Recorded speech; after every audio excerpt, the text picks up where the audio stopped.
make a larger circle so all of you can see. And if you cannot see, tell me, because it is a very small space in which you have to see many things. So if you cannot mark anything properly, tell me at that time. Okay.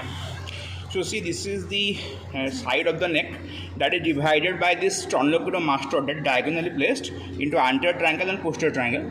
Behind sternocleidomastoid, posterior triangle, in front of it, anterior triangle. And you see the anterior triangle, you know the boundary, that is midline of the neck in front. Above that is lower border of the mandible and line extending from the mastoid process, from the angular mandible to the mastoid process, and below there is suprasternal notch. This is the anterior triangle.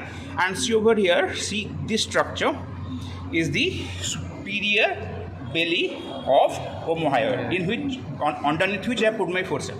This is the superior belly of omohyoid. Okay, and you can mark here. See this thing underneath. I am putting my forceps. See, this is the anterior belly of digastric. Okay. See, it is attached to the lower border of the mandible body. Okay. So see, this is the anterior belly of the digastric, which I am underneath which I put my forceps. See, anterior belly of digastric. Okay, and this one was superior belly of omohyoid. Similarly, mark this thing. I will be showing again. See this thing which I am underneath I am putting my forceps. See, this is the posterior belly of digastric. Okay, you can clearly see. See, underneath I put my forceps. It's a posterior belly of digastric. It is attached to the mastoid process. That is where it is so located. Okay, this is the posterior belly of digastric. See over here. This is the posterior belly of digastric. Underneath which I put my forceps. So the anterior belly is here. That is attached to mandible, and the posterior belly is attached to the mastoid process. That means the muscle is oriented like this. Okay, so this is the posterior belly of the muscle digastric. And see over here, we have already studied the carotid triangle. You know the boundaries over here. See in front, this is your superior belly of omohyoid, behind sternocleidomastoid, and above and in front, this is posterior belly of digastric. That is forming the triangle, boundary triangle, and these are the constrictor muscles. And here you see this thing will be. See, this is the common carotid artery. See, this thing over here, under which I put my forceps. Okay. See, this is the common carotid artery. It is medial. Okay. This is the common carotid artery. Everyone understand? Okay. Now see over here, there is a very pale color structure. Over here, this one. See, this pale colored and broad structure is the internal jugular vein. Okay. See this thing having pale bluish color and very broad. This is the internal jugular vein. Clear, everyone? Now see, in between the two,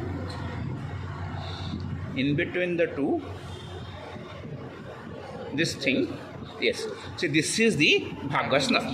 So in between the two, in between the artery and vein, this is the vagus nerve. So this is all you can see here regarding the carotid triangle. Now see, there is another triangle over here. Mark this area. See, this lobulated gland is submandibular gland. Okay, and you can find here this tortuous structure, facial artery, and this is facial vein.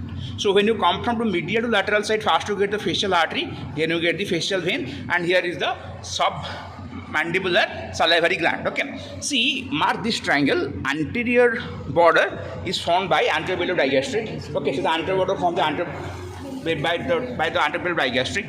Behind, this is the posterior belly of digastric. Okay, and above there is the lower border of the body of the mandible and line extending from the angle of the mandible to the mastoid process. So these three sides enclose this triangle that is called the digastric triangle. Digastric triangle because it is entered by the digastric muscle, and it is called submandibular triangle also because it contains the submandibular muscle. Okay, so here you can find in this triangle, apart from the submandibular gland, these facial vessels are also the content. Okay, they arise from the neck and wind around the lower border of the body of mandible to go to the face. Okay, so this is the second triangle that we call the digastric triangle. Now see, this triangle, what I am drawing with my forceps, is the muscular triangle. See, above and behind there is superior belly of omohyoid, below and behind sternocleidomastoid, and in the midline there is this line that is extending from the hyoid bone to suprasternal notch. That means the lower part of anterior midline. So these three sides enclose this muscular triangle. See, it has got a muscular floor here. You see, this muscle will be sternohyoid, that is extending from the sternum to the hyoid bone. This is the place of hyoid bone where I am pointing with my finger. That is sternohyoid. So see, in the superficial plane, that is sternohyoid and superior belly of omohyoid. Deep to that, we get two muscles, sternothyroid, thyrohyoid. How you know that? See, below there is sternum, above near the floor of mouth there is hyoid, in the middle there is thyroid. So between sternum and hyoid, sternohyoid. between sternum and thyroid, sternothyroid, between thyroid and hyoid, thyrohyoid. So out of that, the sternohyoid is superficial, the sternothyroid and thyrohyoid are deep to it. If we cut that, we will get one below, one above. Okay. Then you see over here the last triangle that we see. See, mark one thing. This is the anterior digastric to one side. Okay.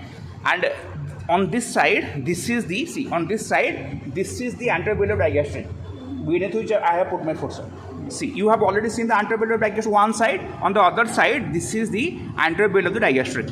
Okay. So mark one thing. So the digastric muscles anteriorly are going to the symphysis menti, just like this. Okay. And here the hyoid bone. So see, this triangle, which is half on each side, is formed by apex. There is the symphysis menti, base hyoid bone. On either side, the anterior of digastric. That is one triangle on both the sides, or half triangle on each side. That is the submental triangle. Submental triangle, which is beneath the mentum or chin. That is why the name submental triangle. And to the floor of the submental triangle, this muscle, in between the two bellies of digastric, this muscle is mylohyoid. See, this is one digastric, other digastric, in between the two. This is mylohyoid. Okay, that is forming floor of the triangle, floor of submental triangle. Okay, so see, this is one belly of digastric, this is other belly. In between the two, this muscle is mylohyoid. That is forming the floor of the mylohyoid. Mylohyoid, that is forming the floor of the submental triangle. This much you need to know. But in exam, what they ask in window, carotid triangle. Okay. So you can go, please probably send other group so you can go early and the other group will come. Sir carotid triangle and क्या बंधा हुआ रहेगा sir? एक artery मतलब मैंने तो लिखे आता है, या तो कॉमन कैरोटिड आर्टरी, या फिर एक्सटर्नल कैरोटिड, या फिर इंटरनल कैरोटिड. ठीक है, या फिर तुम्हारा इंट्राजुगुलर वेन, या फिर तुम्हारा भागस नर्व. ये इसके बाद क्या डायग्राम है, डाइगैस्ट्रिक है, एंटीरियर बेली और पोस्टीरियर बेली. एंड यहाँ पे डिसेक्शन नहीं हुआ है, वहाँ दिखाया था hypoglossal nerve that can be tired as well. Okay, ठीक है. ओके.